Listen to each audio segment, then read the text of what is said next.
بسم الله الرحمن الرحیم. بعد حمد بر خداوند و صلوات بر رسول علیه السلام. اسم های صفاتی. معنای نام صفاتی چیست؟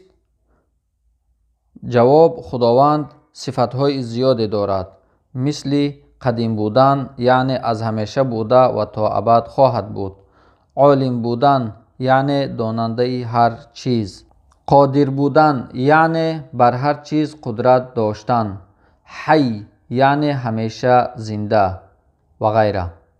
هر نامی که از این صفتها صفتی را ظاهر کند آن را نام صفاتی میگویند. مثال آن را چنین بفهمید که مثلا اسم شخص جمیل است. این نام فقط برای شناختن او گذاشته شده، نه به خاطر اینکه صفت زیبا بودن در او وجود دارد. این شخص علم آموخته است، نوشتن هم میداند، قرآن مجید را حفظ کرده. به خاطر این صفتها او را عالم، نویسنده و حافظ قرآن میگویند. پس جمیل نام ذاتی او و عالم، نویسنده و حافظ نامهای صفاتی او گفته می شود، زیرا این نامهای صفاتی به خاطر علم، نوشتن و حفظ قرآن مجید بر او نهاده شده است. همین طور لفظ الله جل جلاله نام ذاتی خداوند متعال یا نام ذات است و خالق، قادر، عالم، مالک و غیره نامهای صفاتی خداوند هستند. سوال: نام ذاتی خداوند یک لفظ است، نامهای صفاتی خداوند چند تا هستند؟ جواب: خداوند در قرآن مجید می فرماید ولله الاسماء الحسنى فادعوه بها، یعنی برای خداوند متعال نامهای خوب زیاده هست، پس خداوند متعال را به آن نامها بخوانید. و در حدیث آمده روایت است که ان لله تعالی 99 اسما 100 الا واحده، بیشک برای خداوند متعال 99 یعنی از 100 تا یک کم نام است.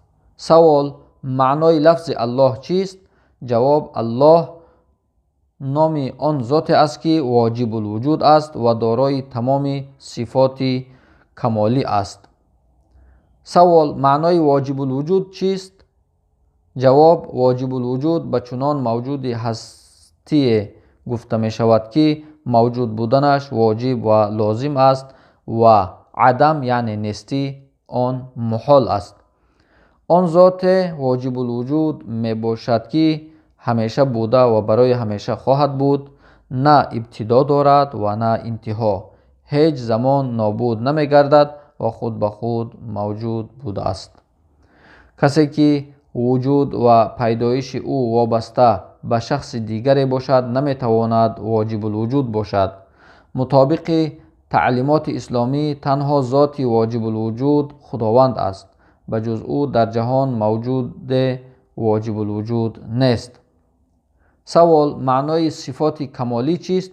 جواب: چون ذات الهی واجب الوجود است، برای واجب الوجود کمال ذاتی لازم است.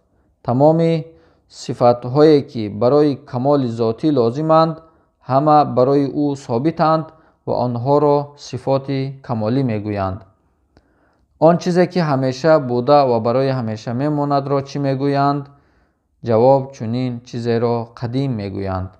سوال: بجز خداوند چی چیزهای قدیم هستند؟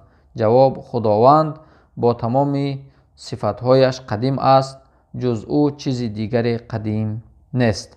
سوال: وقتی بجز خداوند چیز دیگری از قدیم وجود نداشته، خداوند زمین، آسمان و تمام چیزها را چگونه به وجود آورده است؟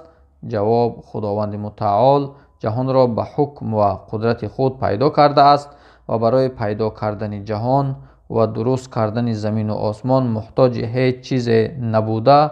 اگر خداوند برای پیدا کردن جهان محتاج کسی می بود، پس واجب الوجود قرار نمی گرفت. باید توجه داشت که ذات الهی ذات واجب الوجود است و واجب الوجود در امور خویش نیازمند شخص دیگر یا چیزی دیگر نمی شود. صفتهای کمالی خداوند متعال کدام چیزها هستند؟ جواب: وحدت، قدم یا وجوب وجود، حیات، قدرت، علم، اراده، سمع، بصر، کلام، خلق، تکوین و غیره هستند. سوال: معنای صفت وحدت چیست؟ جواب: وحدت یعنی یکتایی.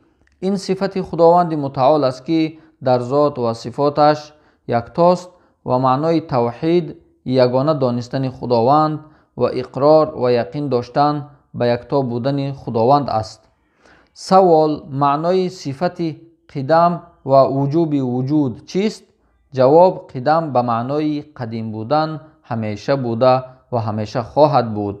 معنای وجوب وجود یعنی واجب الوجود بودن خداوند. معنای واجب الوجود را قبلا خواندیم. سوال: معنای ازلی و ابدی چیست؟ جواب: آنچه ابتدا ندارد یعنی همیشه بوده را ازلی میگویند و آنچه انتها ندارد یعنی برای همیشه میماند را ابدی میگویند. خداوند هم ازلی و هم ابدی است و معنی قدیم هم همین است. سوال: معنای حیات چیست؟ جواب: حیات به معنای زندگی یعنی خداوند زنده است و صفت زندگی برای خداوند ثابت است. سوال: معنای صفت قدرت چیست؟ جواب: قدرت به معنای توان یعنی خداوند به آفرینش، نگاه داشتن، نابود کردن و بار دیگر به وجود آوردن جهان قادر و توانا است. معنای صفت علم چیست؟ جواب: علم به معنای دانایی یعنی خداوند بر همه چیزها داناست. هیچ چیز بزرگ و کوچک از حیطه او خارج نیست. کوچکترین ذرات در علم او موجودند. هر چیز را قبل از وجود و بعد از فنا شدنش میداند. حرکات مورچه سیاه در شب تاریک را دیده و میداند. خیالاتی که در دل انسان می آید بر او کاملا معلوم است. صفت علم غیب مخصوص خداوند است. معنای اراده چیست؟ جواب: اراده یعنی به اختیار خود کار را انجام دادن.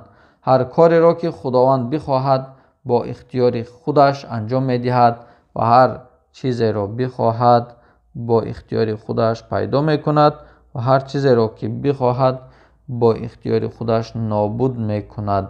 همه امور دنیا به اراده او انجام می گیرد و هیچ کار از کارهای دنیا از اختیار و اراده او خارج نیست و در انجام هیچ کار مجبور نیست. سوال: مطلب از سمع و بصر چیست؟ جواب: معنای سمع شنیدن و بصر یعنی دیدن. یعنی خداوند هر چیز را می شنود و می بیند ولی نمانند مخلوقات. آهسته ترین آوازها را می شنود و کوچکترین چیزها را می بیند. برای خداوند مشاهده از دور و نزدیک و یا در تاریکی و روشنایی فرق ندارد. سوال: معنای صفت کلام چیست؟ جواب: کلام به معنای سخن گفتن. این صفت برای خداوند ثابت است. مخلوق در تمام کار و بارش نیاز به اسباب دارند. خداوند در کارهایش محتاج کسی نیست. سوال: معنای صفت خلق و تکوین چیست؟ جواب: معنای خلق به وجود آوردن و معنای تکوین به وجود آورنده. برای خداوند این صفت هم ثابت است. خداوند خالق یعنی پیدا کننده تمام جهان و مکون یعنی به وجود آورنده است. سوال: علاوه بر این صفتها برای خداوند آیا صفات دیگری هم هست؟ جواب: بله، صفات دیگری هم برای خداوند هست مانند کشتن، زنده کردن، رزق دادن، عزت دادن، خوار و ذلیل کردن و غیره. تمام صفاتش ازلی و ابدی و قدیم هستند و در آنها هیچ نوع کمی یا تبدیل و تغییر امکان ندارد.